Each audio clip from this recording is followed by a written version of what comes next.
Stephanie Félix, faço parte do programa de educação tutorial PET Farmácia e hoje temos aqui comigo também o Elias, que é um petiano. Somos orientados pela professora doutora Fernanda Guilhom Simplici. Bom, aqui à minha frente temos a honra de receber a ilustre farmacêutica Vivian Pereira. Ela é formada em farmácia bioquímica pela UFAM e também atualmente faz parte do membro da Comissão Estadual de Controle de Infecção Hospitalar do Amazonas. Bom, no episódio de hoje discutiremos sobre o papel do farmacêutico na prevenção de infecções hospitalares, destacando a importância e algumas curiosidades que eu e vocês possam ter em relação a este tema. Bom, Vivian, muito obrigado por ter aceitado o nosso convite. Nós somos muito gratos pela sua presença aqui. A gente espera que você consiga conduzir a nossa conversa de forma bastante interessante, que consiga esclarecer tanto as nossas dúvidas quanto as dúvidas dos nossos ouvintes. Então vamos dar início à nossa conversa com o tema papel do farmacêutico na prevenção das infecções hospitalares. Bom, Vivian, gostaria que você primeiro falasse um pouquinho sobre você e introduzisse então ao assunto que nos interessa, que seria o que são as infecções hospitalares, quais os tipos de infecções hospitalares e de onde elas surgem. Então, bom dia, boa tarde, boa noite, de acordo com o horário que vocês forem assistir, mas é um prazer falar sobre esse assunto. O controle de infecções hospitalares é um assunto importante que pode ser útil para a gente como profissional e também como cuidador ou acompanhante ou mesmo paciente de alguém.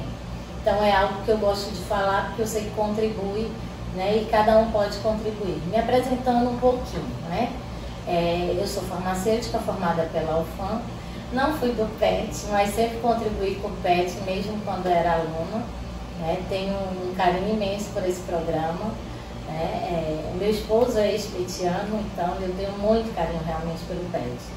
E por esse tema, eu sou formada em farmácia com habilitação em análises clínicas, sou pós-graduada em segurança do paciente e controle de infecções, sou membro hoje consultiva da Comissão Estadual, ou seja, a gente ainda atua ajudando no controle de infecção, não só no hospital onde eu trabalho hoje como chefe do serviço de farmácia do Hospital Getúlio Vargas, mas também o estado do Amazonas. Então falar sobre isso para mim é um grande prazer. Depois da farmácia hospitalar, profissionalmente falando, a segurança do paciente e o controle de infecção são minhas paixões relacionadas à profissão. E aí eu estou aberta às curiosidades e às perguntas que vocês queiram entender sobre o assunto. Inicialmente, o que eu gostaria de falar em relação ao papel do farmacêutico? Existem duas grandes legislações relacionadas ao controle de infecção, que é a Portaria 2616, onde fala da obrigatoriedade do profissional farmacêutico nas comissões de controle de infecção. Hoje a gente não fala exatamente infecção hospitalar, porque isso é mais abrangente. Então são infecções relacionadas à assistência à saúde, porque não é só no hospital que se pode adquirir uma infecção. Hoje a gente sabe até que em clínicas estéticas, numa tatuagem, você pode ter um evento adverso ou uma infecção hospitalar, ou uma infecção relacionada àquele procedimento. Então hoje está um pouco mais abrangente. Então a Portaria 2616, que é a portaria que rege as comissões, fala da obrigatoriedade de ter esse profissional na composição. Não só o farmacêutico, como o microbiologista. Por conta, tem uma profecia da OMS que fala que em 2050 morrerão mais pessoas com infecções por micro-organismo multiresistente do que por outras doenças.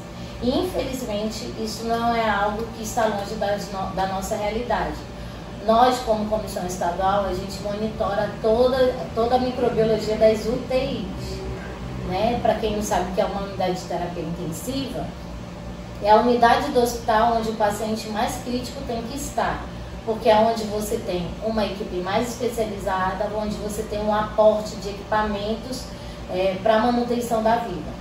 Então, o lugar assim, que impediria qualquer um de morrer seria uma UTI, que é onde você está mais bem preparado para salvar e tentar curar esse paciente.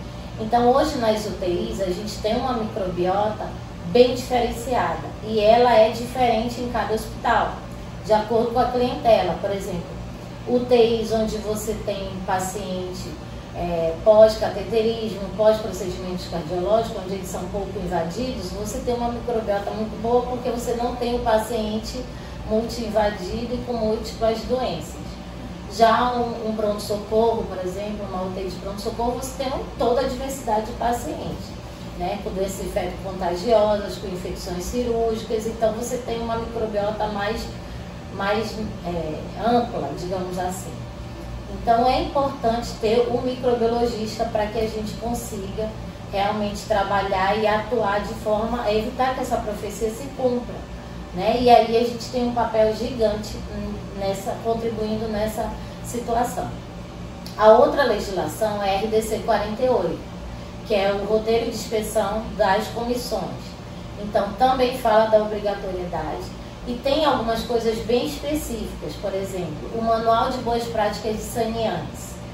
Por quê? O saneante que a gente tem em casa, né, não é o mesmo saneante que se usa dentro do hospital, até porque na nossa casa, por exemplo, uma Escherichia coli, que é colonizante do banheiro, por exemplo, vai estar no banheiro por conta da microbiota da uretra e tudo, e que você pode ter a presença de Escherichia coli no banheiro. Provavelmente a Escherichia coli do nosso banheiro, ela é sensível a qualquer antimicrobiano, a uma sulfa, a um cipro, né? Enquanto que uma hospitalar, dificilmente ela vai ser sensível a todos os antimicrobianos. Então, dentro dos hospitais, a gente precisa usar um saneante adequado, onde ele tem um registro, onde ele tem realmente a comprovação de que ele, por exemplo, é eficaz e eficiente contra a Escherichia coli multiresistente, que causa infecções hospitalares, né? Então é importante você fazer o manual de boas práticas dos saneantes. E a outra coisa que é sagrado para o profissional farmacêutico é o uso racional de antimicrobianos. Porque a Escherichia coli boazinha hoje, por exemplo, que está na minha uretra, que me coloniza, né, provavelmente ela é sensível aos antimicrobianos de primeira escolha. Mas se eu entro em contato com vários antimicrobianos e eu vivo num ambiente onde eu tenho a Escherichia coli multiresistente, eu posso ser colonizada por uma multiresistente, né? E quando eu vir a ter uma infecção, eu posso ter uma infecção por bactéria multiresistente. Então é importante o uso racional dos antimicrobianos. Por quê? Porque hoje a gente sabe que qualquer gripe as pessoas querem usar antibióticos, né? E a gente sabe também que hoje quem está mandando, né, na microbiota das infecções respiratórias são os vírus. E os antimicrobianos, né, os antibióticos não vão matar os vírus. Então você acaba fazendo uso irracional e você vai fazer a sua microbiota colonizante, né, entrar em contato com os antimicrobianos. E aí vai conhecer substâncias químicas e vai produzir mecanismos de resistência. É a luta pela sobrevivência, né, do evolucionismo e tal, que a gente lembra da ciência. Então é importante o uso racional dos antimicrobianos, o uso correto, o uso de saneantes adequados, de forma adequada, e a gente tem muito a contribuir em relação a isso. Por exemplo, a farmácia clínica, né? Esse acompanhamento farmacoterapêutico que é feito na farmácia clínica, e o farmacêutico clínico, ele olha o todo, ele não olha só o medicamento, ele verifica, por exemplo, os exames de laboratoriais. Então você tem marcadores de infecção, que vão dar como se fosse uma pista de que a infecção está sendo debelada, né? Você vai ter parâmetros bioquímicos, parâmetros hematológicos, que vai te dar um norte de que essa infecção está sendo debelada, está sendo vencida, ou não. E aí o farmacêutico pode sugerir a mudança do esquema terapêutico, porque na maioria das vezes ele é empírico. Tu não sabe quem é o agente causador da infecção. Então você dá um tiro no escuro, né? E hoje a gente tem no nosso escopo da microbiologia das UTIs, agentes que... Eu sou farmacêutica bioquímica, eu tive microbiologia química, mas quando eu adentrei ao mundo das infecções hospitalares, eu teve micro-organismos que eu nunca tinha ouvido falar. Vou falar uns aqui que eu não sei se vocês conheceram ou estudaram, até porque vocês têm uma grade mais atual que a minha, né? Então, por exemplo, Elizabeth King é meningocéptica. Eu nunca tinha ouvido falar dela. E tem um nome até bonito, né? Quem olha assim, mas ela é malvada, tá? E aí eu fui estudar ela porque ela saiu numa hemocultura, como resultado de uma hemocultura de uma criança. Né? E para mim era um micro-organismo que eu nem sabia que gram que ele era. Né? Eu já imaginava pelo nome que era pro gram negativo, né? Porque não é um cocos e tal.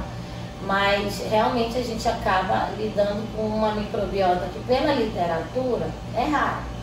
Mas se a gente parar para pensar, vamos lá. Quem mais estuda as bibliografias, os guidelines, os próprios antimicrobianos surgiram na Europa, né, que tem uma temperatura ambiente bem diferenciada. E provavelmente uma microbiota bem diferenciada. Nós temos o problema do fungo, por exemplo, que ele não é o top 5 das infecções do mundo, mas no norte e no Amazonas ele é. Principalmente nos pequenininhos, né? Nos RNs e na pediatria. Então é um problema nosso fungo que não é dos outros locais. No próprio Brasil você tem essa variação epidemiológica. Então é importante o farmacêutico conhecer a microbiota, determinar a microbiota, e aí a importância do microbiologista, do laboratório de análises clínicas, né, da microbiologia. Por quê? Porque ele que vai determinar se é multiresistente ou não. Ele que vai dizer quem é o agente da infecção. Então, por exemplo, a Burkholderia cepacia, né? A Burkholderia cepacia e a Sternotrophmonas maltophilia, por exemplo, que elas já têm uma resistência intrínseca pela própria composição de sua parede e tudo. Então, elas não morrem, por exemplo, com os tiros de canhão, que a gente diz, que são as últimas linhas de tratamento, né? Que seriam uma vancomicina, um carbapenêmico, mas ela morre com um ciclo. Só que se eu não sei que é ela, por exemplo, eu não sei que é uma Sternotrophmonas maltophilia, como é que eu vou usar o antibiótico correto? Então, a gente tem muita importância com a microbiologia no controle das infecções. É uma guerra. Como é que eu vou acertar, né, o agente se eu não sei nem quem ele é? A gente dá tiros no escuro no controle de infecção, no tratamento das infecções. E a maioria das vezes ninguém nem pensa no fundo. E quem não tem o seu, mulher que o diga, tá? Porque mulher geralmente tem sua cândida de estimação, que tem que manter sob controle. Então a gente tem uma microbiota diferenciada e a gente só vai conhecer quem é realmente os agentes com a microbiologia, com a identificação, com a determinação da resistência. Porque, vou dar um exemplo hoje. O nosso hospital, a gente despadronizou a oxacilina. Por quê? Porque todos os nossos micro-organismos já eram resistentes à oxacilina. Então, era uma opção terapêutica que eu não poderia usar, porque eu não tenho mais micro-organismo para usar. Primeiro que não é porta de entrada, ela é a primeira, segunda linha de tratamento. E eu já recebo paciente que vem da rede, no nosso hospital, né? Ele não é porta aberta, não é pronto-socorro. Então a gente já recebe da rede. Então esse paciente já vem com a segunda, a terceira, às vezes é a última linha de tratamento. Então eu só sei disso com um trabalho em conjunto.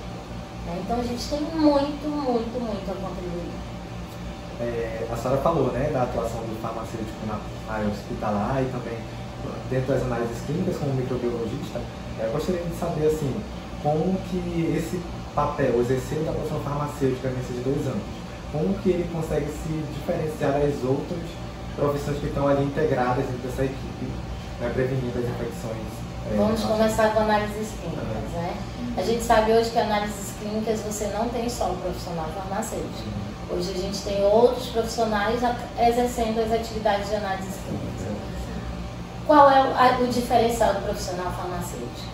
Quando um profissional não farmacêutico faz uma cultura e uma determinação de resistência, ele está lidando com um arsenal que ele não tem conhecimento. Já o farmacêutico tem. Ele pode ser microbiologista, mas ele estudou toda a área de medicamento. Então, cada antibiótico que sai ali, ele sabe qual é a alternativa terapêutica, por exemplo. Se eu tenho uma resistência ao carbapenêmico, ou mesmo, que é uma realidade nossa, a gente nunca tem todos os insumos necessários para trabalhar. Então, por exemplo, alguns hospitais usam discos. Eu não vou comprar todos os discos de antimicrobiano para testar, por exemplo, uma Burkholderia ou uma Sternotrophmonas. Eu só preciso de 4 antimicrobianos, 4 disquinhos. Então eu faço uso racional dos insumos, né? Já tenho a noção do impacto. Se eu peguei um micro-organismo multiresistente, uma pessoa que não seja um farmacêutico bioquímico que gerou aquele resultado, não tem noção da desgraça que vai ser lá na ponta, aquele monte de R que saiu naquele resultado de cultura, né? Já o bioquímico tem esse cuidado.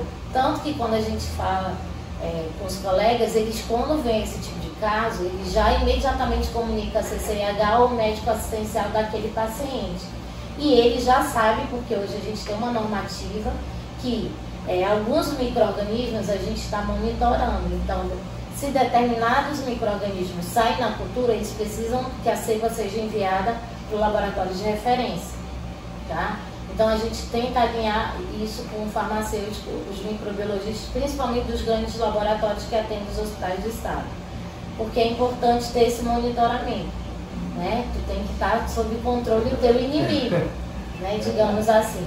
Então, e quando a gente faz as reuniões da comissão, onde tu tem um microbiologista, ele diz, a gente está com muito acineto, mesmo que não seja infecção, porque geralmente o médico, a enfermeira, elas veem o agente da infecção, e nem sempre o que sai na cultura é o agente da infecção.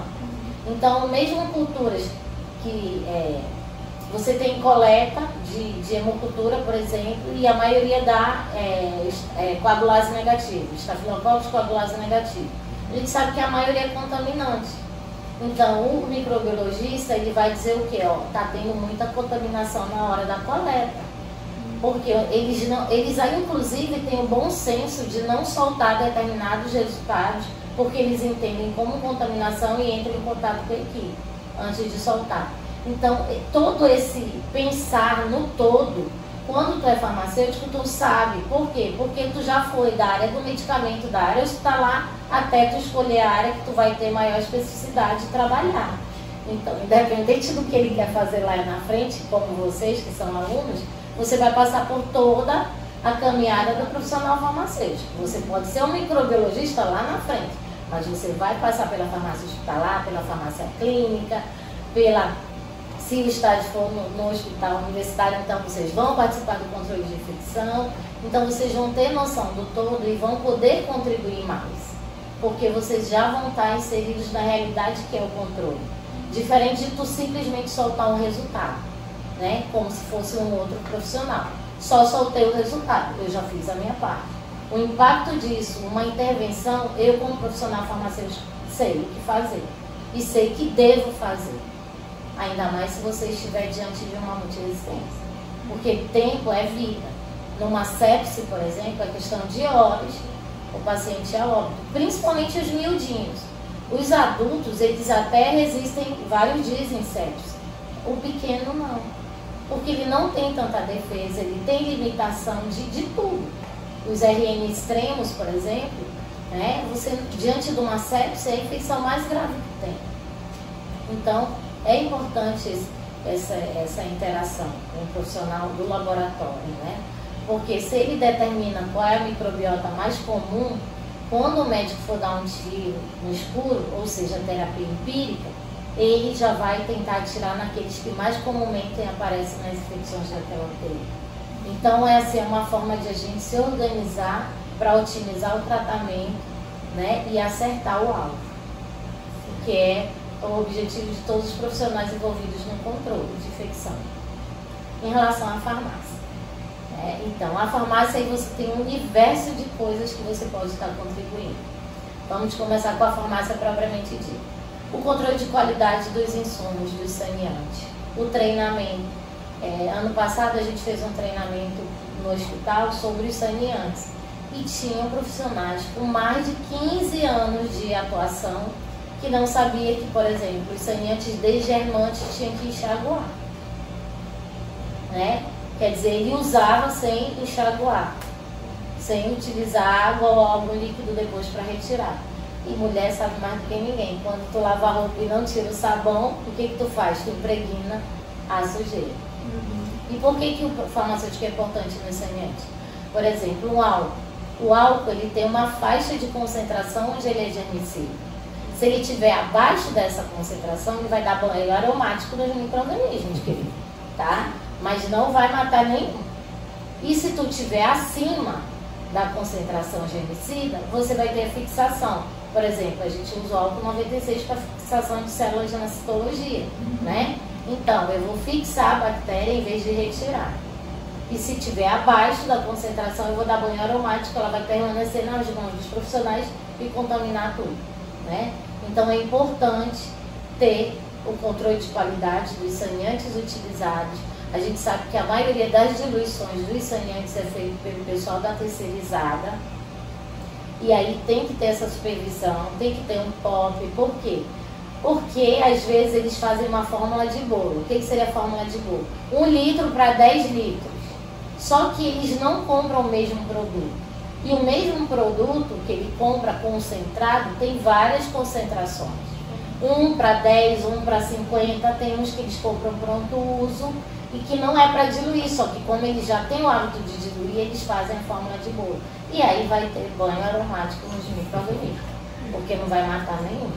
Então a gente tem um trabalho gigante em relação a isso, em relação aos saneantes, ao uso adequado, à educação continuada, a comprar e adquirir produtos que realmente são germicidas, né? Que tenham comprovação para isso.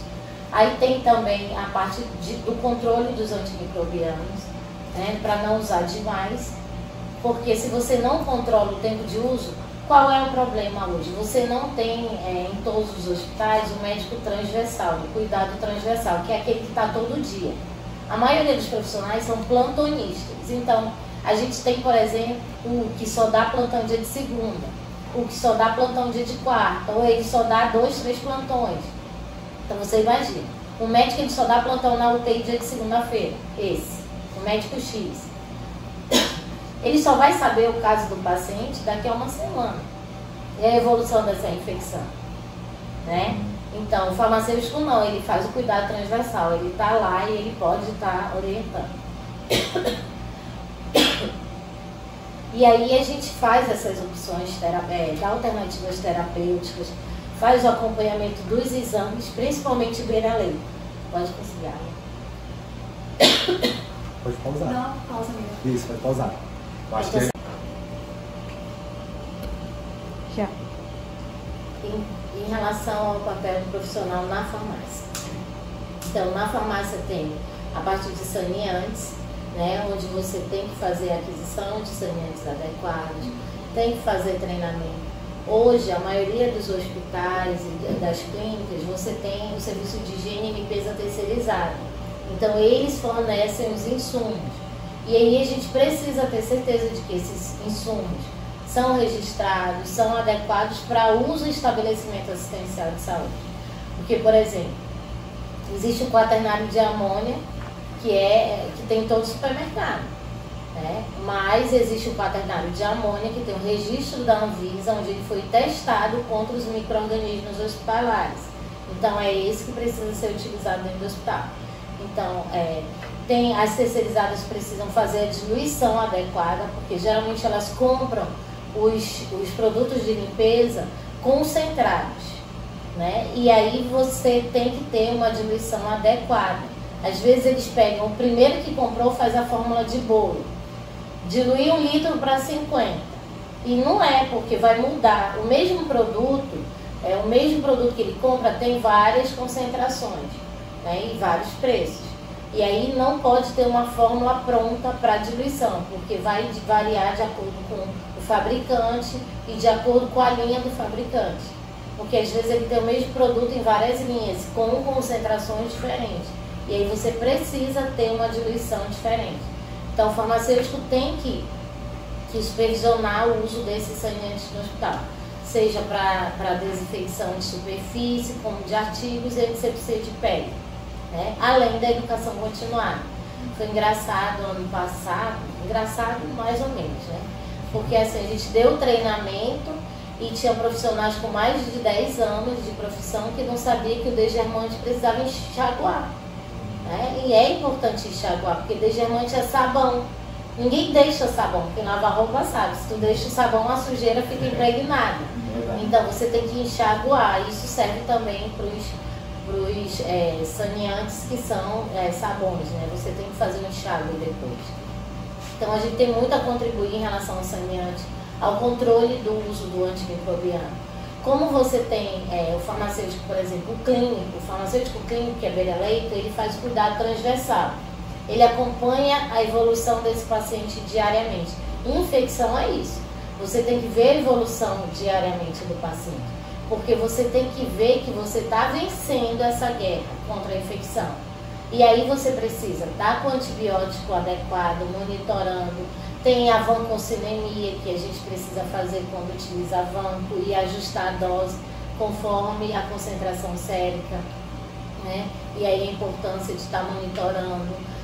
Tem as faltas que a gente tem, né? Você nem sempre tem todo o arsenal terapêutico, então às vezes você não tem um carbapenêmico, mas tem um outro.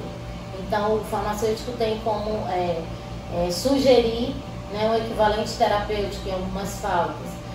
E mesmo está monitorando o acompanhamento farmacoterapêutico e a evolução dessa infecção, para estar orientando e contribuindo com a equipe de talvez uma mudança de terapia, porque não está sendo efetivo, né? Ou sugerir uma nova coleta de hemocultura, porque possivelmente pode ser um novo agente e não o agente se pensado anteriormente, por uma piora ou uma não melhora dos parâmetros bioquímicos. Então, quando ele faz esse acompanhamento, ele consegue ver a evolução da infecção, se ela está sendo debelada ou não. Então, ele pode intervir. Você tem os rounds, onde tem a contribuição da equipe multi, onde você sugere determinados exames, determinados medicamentos, o próprio aprasamento para não ter uma diminuição da ação do antimicrobiano em frente a outros medicamentos que o paciente possa estar tomando, e você ter uma interação ou mesmo um evento adverso, né? Então a gente tem muito a contribuir. Educação continuada, na ajuda de investigação dos surtos, determinar a microbiota do hospital para uma terapia empírica mais assertiva. Então a gente tem um universo de coisas para estar contribuindo. Com certeza. Vivian, eu achei muito interessante você falar, eu acho que tu montou muito bem a relação do farmacêutico no hospital, né? Que às vezes as pessoas associam muito com só farmácia. Só que toda essa equipe multidisciplinar, ela tem um papel muito importante, que não é só dar um diagnóstico. Realmente tem que avaliar todo o caso assim, daquele paciente. Então, conforme isso, para tratar as infecções hospitalares é bem complicado. Tem que ser bem assertivo para dar aquela questão. Então, eu queria que você explicasse quais são os principais patógenos que é encontrado assim, nas infecções hospitalares, né? Vírus, fungos, bactérias, e também falar um pouco da metodologia, como que é cada caso para dar o diagnóstico, o que é realizado no hospital. Tá, em relação à microbiologia, ela vai variar muito. Você, por exemplo, dentro do próprio hospital, você tem microbiologia, a microbiota de cada área é diferenciada. Onde se usa muito antibiótico? Nas UTIs, né? Porque geralmente o paciente já vai com múltiplas patologias e, por ter várias patologias de base e tá com dispositivo invasivo, ele pode ser invadido por micro-organismos, né? E aí, o que a gente tem mais invasão, digamos assim? São as bactérias. Mas o fungo tem seu espaço, né? Até porque quando você usa um antibiótico, só antibiótico, e a maioria, eu acho que dos amazoneses é colonizado por fungo, o que acontece? Tu tirou a concorrência. Então, o que vai acontecer? O fungo pode ser a infecção oportunista, né? Com a retirada da microbiota da bactéria, aí ele fica prevalecendo e ele pode sentir o dono do pedaço e gerar uma infecção. Então, e os vírus, eles são mais comuns hoje nas infecções comunitárias, né? Aí quando você não debela ela, aí ela vai piorando, aí as bactérias vêm, porque tu tem um sistema imune só. E ele tem que dar conta do vírus que já entrou, a bactéria que a gente já tem, a gente é colonizado.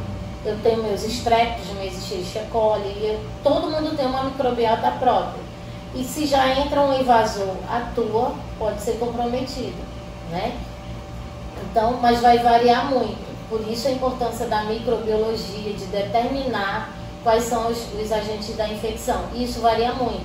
Por exemplo, uma clínica cirúrgica, onde você tem geralmente infecções de sítio cirúrgico nessa clínica, é uma microbiota diferenciada. Quando você vai para a pediatria ou para a obstetrícia, você vai ter um outro tipo de microbiota. Então isso vai variar, mas é importante conhecer cada canto do hospital o que prevalece, porque quando surge a infecção ali, tu sabe em quem tu tem que atirar primeiro, ó. Numa infecção em neonatologia, por exemplo, que eu acho que é uma das mais simples. Quando o paciente, ele não tomou antibiótico, ele simplesmente nasceu, a criança nasceu.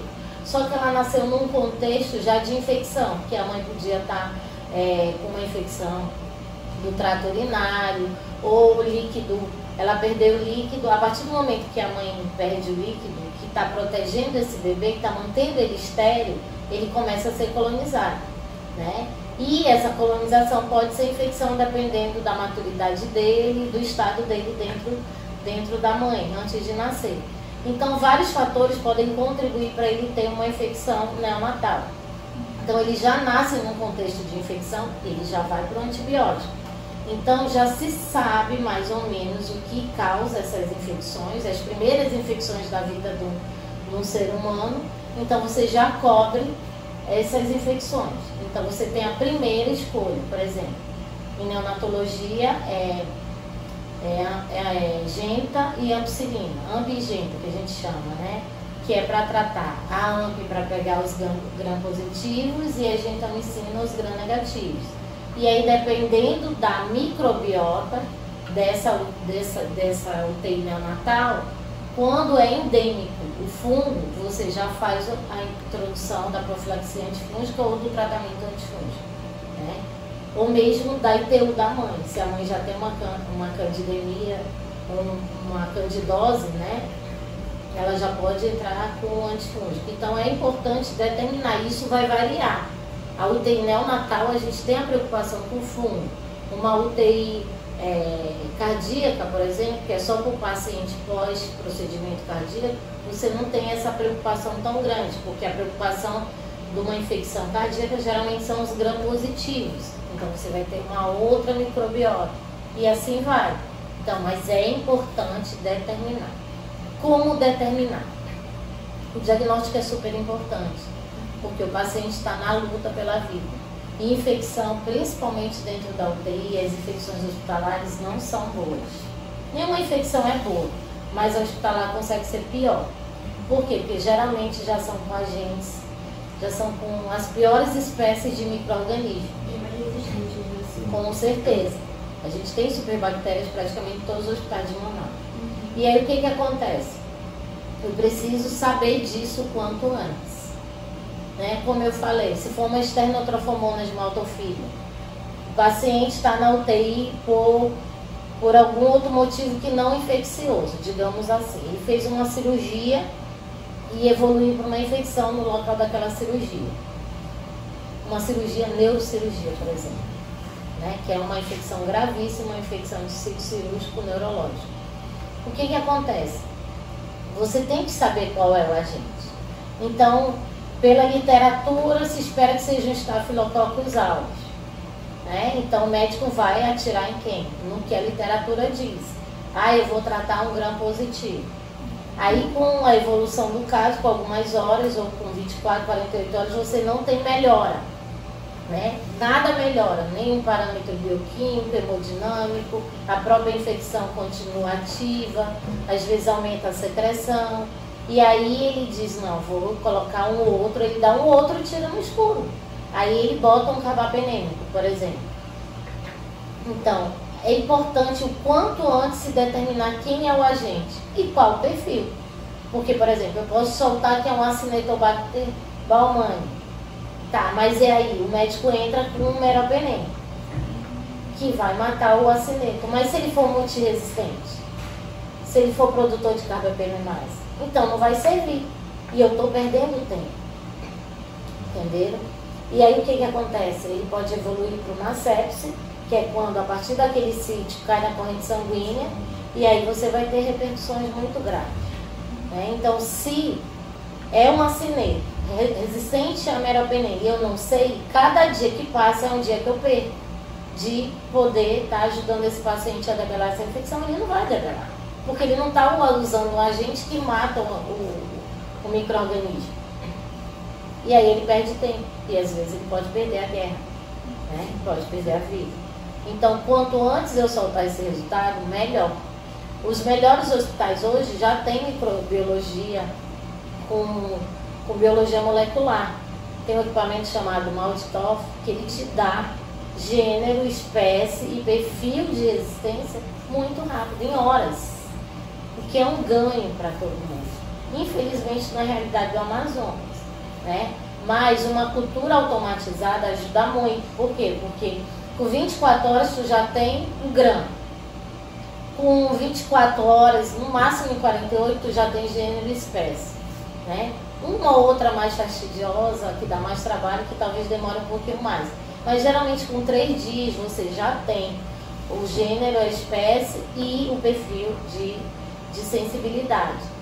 Quando você vai para uma metodologia manual, vocês sabem o que é isso, tem que fazer o repique, esperar o crescimento, fazer novo repique, aí tem que ir para a placa, aí tu, nossa, tem que fazer o grão, você tem muitas etapas para cumprir, então você vai perder de 4 a 5 dias nessa metodologia manual, e 4 e 5 dias pode representar vida ou morte, né? Então a metodologia automatizada é o que tem hoje na maioria dos hospitais, né? Infelizmente não em todos, mas é o que seria ideal, você ter o quanto antes esse resultado, né? Para que tenha uma terapia assertiva e a gente consiga salvar vidas e o paciente consiga se livrar dessa infecção. Você falou muito sobre as bactérias, né, que a gente tem ali presente nos hospitais. A gente vivenciou um momento bem difícil, que foi em 2020, com o cenário da pandemia, do Covid-19. Então, na sua abordagem, você observa hoje em dia, como que os farmacêuticos e outros profissionais também presentes nos hospitais, como que eles melhoraram a questão de abordar, tanto na prevenção, né, quanto no tratamento das infecções hospitalares, porque foi um momento bem difícil que a gente vivenciou. Então, como que funciona? Todo cenário a gente tem como um copo, né? Metade vazio e metade cheio. Sim. É claro que é difícil ver algo bom do cenário que foi o Covid. Mas o que trouxe de bom do Covid, né? Foi esse trabalho multidisciplinar, ele foi mais fortalecido. Por quê? Porque para o paciente sair vivo da pandemia, teve muito esse trabalho em conjunto, né? Você teve muita falta de medicamentos, a gente teve falta de oxigênio. Em nenhum lugar do mundo a pandemia foi tão ruim quanto aqui, né? Então, e aí você tinha essa união para minimizar os riscos, as faltas, e o farmacêutico dava o equivalente terapêutico, você não tinha todos os sedativos, ele te dava uma outra classe, e a gente discutia junto o fisioterapeuta também, na luta, a enfermagem, medicina. Então, esse trabalho em conjunto foi fortalecido com a Covid. Uma coisa que foi fortalecida foi a prática da higiene das mãos, né? Infelizmente, ela já está até sendo esquecida. Antes você tinha álcool gel em supermercado, em todos os laboratórios, em drogaria. Onde tu ia tinha álcool gel. Hoje já caiu essa prática, né? Vão esperar uma nova pandemia para saber usar o álcool gel. E é bom estar diminuindo a microbiota da mão, porque a gente toca, ainda mais o amazonense, que tem esse negócio de estar tocando, né? De dar abraço, de estar... E aí é importante essas práticas que surgiram, né? Então teve um lado bom de ter melhorado a adesão dos profissionais à higiene das mãos, ao uso dos EPIs, né? As práticas seguras e essa união do trabalho multi. Eu acho que isso ficou, mas melhorou pós-pandemia. O que piorou, né? O que acontece? A pandemia, a infecção pelo Covid, o que acontece? O paciente ficava muito tempo hospitalizado, muito tempo usando antibiótico. Porque ele tinha o ataque brutal, do vírus, e aí as bactérias faziam uma festa junto. Por quê? Porque a nossa defesa estava ruim, eu já estava combatendo o vírus, perdendo soldadinhos, né? E aí a bactéria, não, vou fazer a festa também, o vírus está fazendo. E aí você tinha infecção mista, né? Não era só, ela se aproveitava. E aí o que acontecia? Se usava vários esquemas de antibiótico. Vários esquemas. E aí até hoje a gente está, por exemplo, nesse hospital que eu trabalho, a gente quase não tinha multiresistência. Era uma no ano, duas. Pós-pandemia, não existe mês sem multiresistência, né? Não que foi produzido dentro do hospital. Às vezes a gente pega um importado que vem de outro canto. Mas assim, a gente está vendo mais comumente a prevalência das bactérias multiresistentes, né? Por quê? Porque se usou muito antibiótico. E hoje a gente tem também um pânico maior da gripe, da nossa influenza comum, né? Até porque ela está diferenciada, esse ano mesmo, né? A maioria dos anos, como é que acontecia? Você tinha um aumento da influenza, das infecções respiratórias em geral, até março, que é janeiro, fevereiro, março. Aí depois acalmava, a gente ficava de boa até começar as chuvas final do ano e começar as gripes de novo. A gente está em junho, o que tem de gente com infecção viral, infecção de vias aéreas, não está fácil, né? E quem não pegou uma gripe, uma infecção respiratória esse ano, não viveu ainda. Eu acho que todo mundo conseguiu pegar alguma esse ano já, independente da faixa etária. E aí o que acontece? É viral, a maioria delas é viral. Mas a pessoa está tão apavorada, tem gente que se automedica, e isso é muito ruim. A gente o brasileiro tem o hábito de usar medicamento de forma irracional. Tem gente que usa antibiótico em ferida, tem gente que usa antibiótico um dia para gripe. Eu acho, né? que quanto mais anos passam, pior fica essa questão do uso do medicamento irracional mesmo. As pessoas utilizam. A medicalização está tão banal. Hoje se toma medicamento para acordar, para ficar acordado, para dormir, para não ficar muito triste, para não ficar muito alegre. A gente não quer gerir as emoções, a gente quer se medicalizar, né? Não pode ser assim. O medicamento é uma substância química que entra e vai esculhambar alguma coisa dentro. É claro que ele vai normalizar aquilo que se espera que se normalize, mas é uma substância química. E quando você se automedica, aí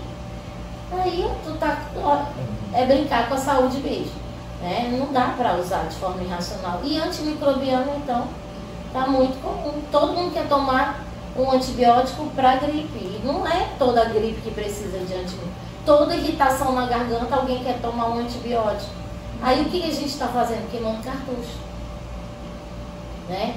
Por quê? Porque a gente está botando a nossa microbiota colonizante em contato com o antimicrobiano sem necessidade. E aí ela está conhecendo o antimicrobiano, ela pode conhecer e fabricar mecanismos de resistência. Então, a preocupação pós-pandemia maior hoje é realmente a multiresistência e o uso irracional de antimicrobianos. A gente vê de tudo praticamente, né? Mas a preocupação maior com o antimicrobiano é por conta de a gente estar realmente produzindo bactérias e micro-organismos multiresistentes.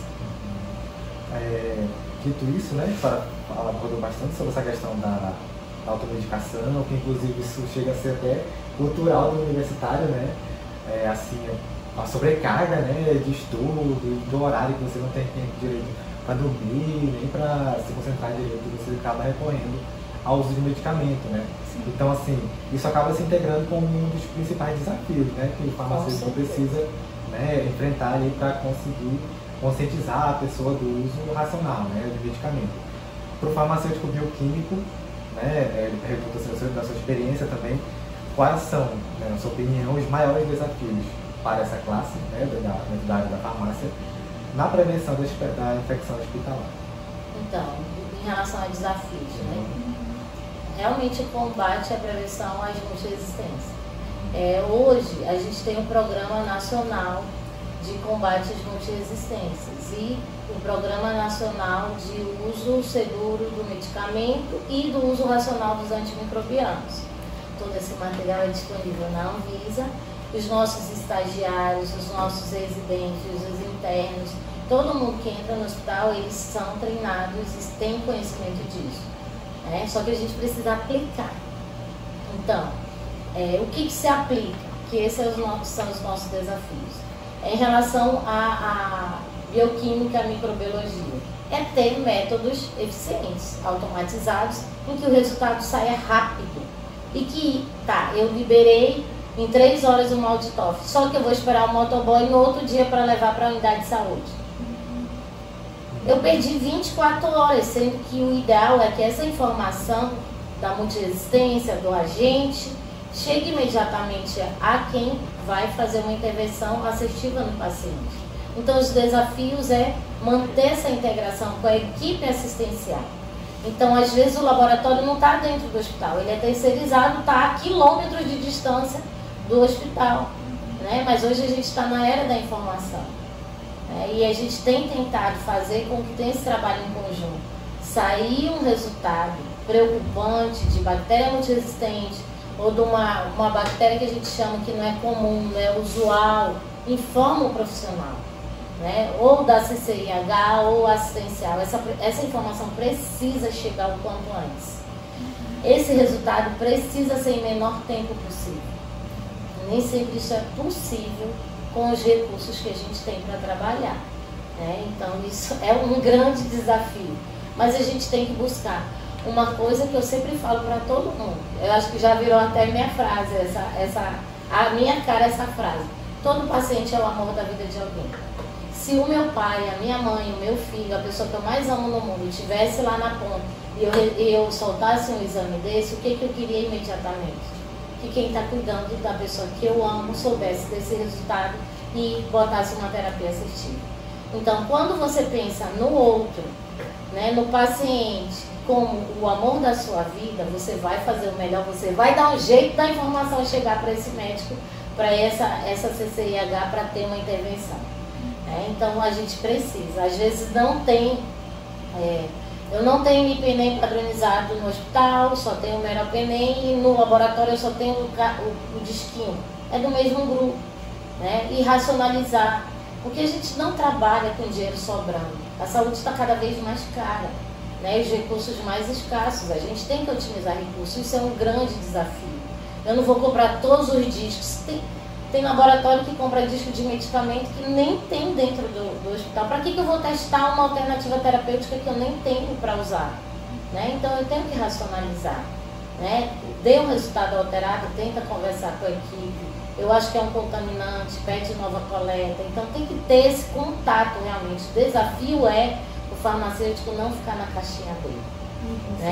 Hoje, graças a Deus, até que mudou bastante a universidade. Ela está preparando mais o profissional para estar na equipe multi, para perder esse medo de estar... Não tem que estar atrás do balcão, não tem que estar fechado dentro da farmácia. Ele tem que estar dentro da equipe multi, fazendo as intervenções, racionalizando os recursos, otimizando os recursos, que é o desafio que a gente tem, que é realmente combater as infecções. Mensurar indicadores, gente, isso é super importante. Como é que eu vou saber que está piorando? Não dá para saber. A gente precisa dos indicadores para ter certeza disso. Então, realmente monitorar os indicadores, principalmente do uso dos antimicrobianos. A gente tem hoje a DDD, o LOT, o DOT, o número de intervenções, o número de micro-organismos multiresistentes. Então, monitorar. Esse é o desafio. Bom, muito obrigado, viu, Viviane? Muito obrigado pelo esclarecimento acerca do tema que nós estamos abordando hoje. É um tema muito importante. Inclusive, a gente está trazendo esse tema dentro do eixo que a gente está abordando nesse podcast, que é o eixo de análises clínicas. Lembrando nossos ouvintes que o podcast, como vocês já puderam ver no vídeo de apresentação, é dividido em 3 eixos: medicamento, análises clínicas e alimentos. Então, trazer convidados que atuam dentro das análises clínicas é de suma importância para que a gente consiga estimular os alunos que estão ingressando na universidade agora a descobrirem essa área, né, a saberem que essa área é própria de propriedade do farmacêutico, que ele pode atuar e exercer maravilhosamente essa função em diferentes aspectos, né, do conhecimento. Então, Vivian, eu gostaria que você falasse um pouco, para encerrar, né, a sua experiência, né, o caminho que você teve hoje até conseguir atuar agora como membro da equipe, né, do Comitê de Controle da Infecção Hospitalar, e pode ficar à vontade. Então, como é que eu fui parar na comissão estadual, né? Eu recém-formada fui trabalhar no hospital particular. E assim, eu valorizo muito os 4 anos de tudo que eu estudei. Até matemática e estatística eu achei que nunca ia servir para nada, mas quando tu faz estudo epidemiológico, investigação de surto, precisa. Né? Eu achei que era só para infernizar a vida da gente, mas não, é super útil. E a gente passa muito tempo dentro da faculdade, estuda muita coisa, e aí eu pego um diploma, eu tenho que pôr em prática, né? Fazer valer, né? De noite sem dormir, principalmente, para estudar para as provas. Mas assim, aí eu era recém-formada e fui para trabalhar num hospital particular. Eu era a única farmacêutica, isso é 24 anos atrás, tá, queridos?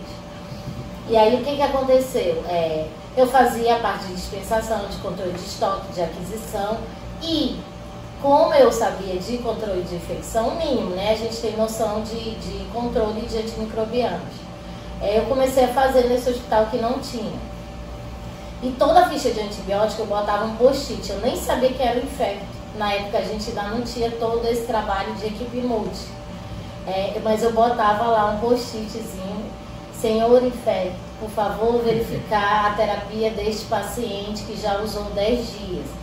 Senhor infecto, não se usa bezetacil todos os dias, o médico solicitou 5 dias, por favor verificar. E aí eu botava um monte de coisa que eu via que estava errado na terapia antimicrobiana para o infecto avaliar. E ele ficou encantado, porque ele não tinha nem visto nenhum farmacêutico fazer isso, né? Eu saí desse hospital, anos depois ele foi convidado, o médico foi convidado a criar a comissão estadual. Ele disse que aceitaria desde que ele montasse a equipe. E aí ele, é claro, a enfermeira que trabalhava com ele foi a que ele escolheu, que era uma pessoa brilhante. E aí ele disse: eu queria aquela farmacêutica, e a gente já estava sem se trabalhar junto há mais de 1 ano, que fez controle de infecção, por um acaso. E aí me encontraram e eu fui convidada a compor a comissão, e hoje é uma das minhas grandes paixões. E aí dentro do controle de infecção do estado, eu já trabalhei investigando surtos, fazendo biologia molecular para tentar determinar o agente e a fonte de surtos, que isso é super importante, porque às vezes você tem uma infecção recorrente e é porque a fonte está no paciente. Isso acontece muito com o fungo, porque eles fazem biofilmes. Então, às vezes, eles fazem biofilmes em órgãos do próprio paciente e você não revela a infecção. E eu só aprendi isso porque eu fui estudar, né? Mas a gente tem muito a contribuir, eu aprendi muito nesses anos da comissão estadual, principalmente em investigação de surtos, né? Na importância de determinar como começou, né? De onde pode vir a fonte, de onde está vindo esses micro-organismos. Então, através da microbiologia, da biologia molecular, a gente pode chegar na fonte. Isso é super importante, né? Até para cessar o surto, né? Então, a gente tem muito a contribuir.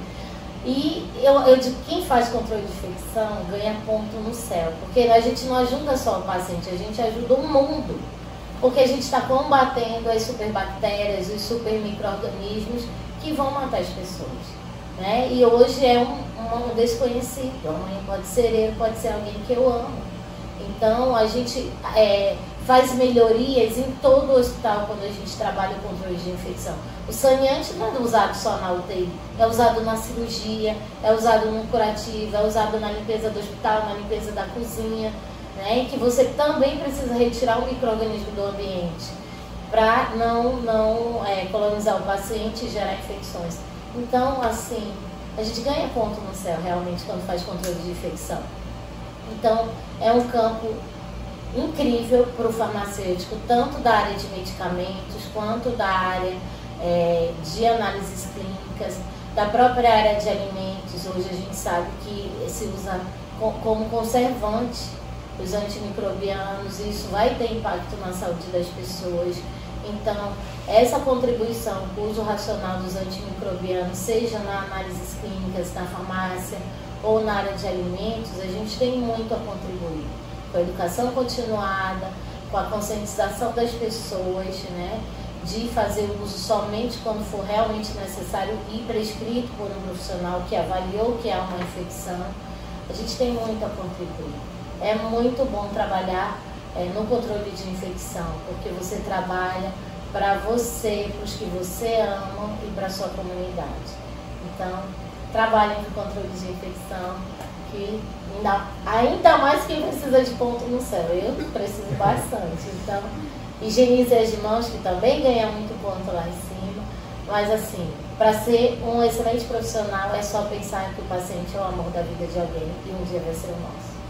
Foi um prazer estar com vocês. Eu agradeço imensamente o convite, porque espalhar essa sementinha do controle de infecção, de fazer mesmo o melhor dentro da nossa profissão, que é o que vocês estão fazendo aqui, né? Eu só tenho a agradecer mesmo, né? A vocês que estão fazendo isso acontecer, a professora que também pensou nessa pauta no meu nome. Eu sou uma apaixonada pelo controle de infecção. Então é um prazer, e se precisar novamente, estamos aí. Obrigada. Muito obrigado mesmo, Vivian, pelos esclarecimentos. Com certeza, essa conversa foi muito proveitosa, você conseguiu tirar todas as nossas dúvidas. Com certeza também conseguiu responder as dúvidas que os nossos ouvintes também poderiam ter, né? E as portas do programa de educação tutorial vão estar sempre abertas, tá? Caso surja algum novo tema, eles podem te chamar. Tá ótimo. Muito obrigado mesmo. Então, vocês que estão nos acompanhando, a gente já vai fazer o encerramento, tá, do podcast. O nosso tema, o papel do farmacêutico na prevenção das infecções hospitalares. Tá? Então, nos apoiem nas redes sociais, no Instagram, do Pet Farmácia, no YouTube, tá? Esse material vai ser disponibilizado no YouTube e também no Spotify. Então, curtam, comentem e apoiem, né, as nossas atividades. Tá? Muito obrigado a todos pela atenção. Concluímos.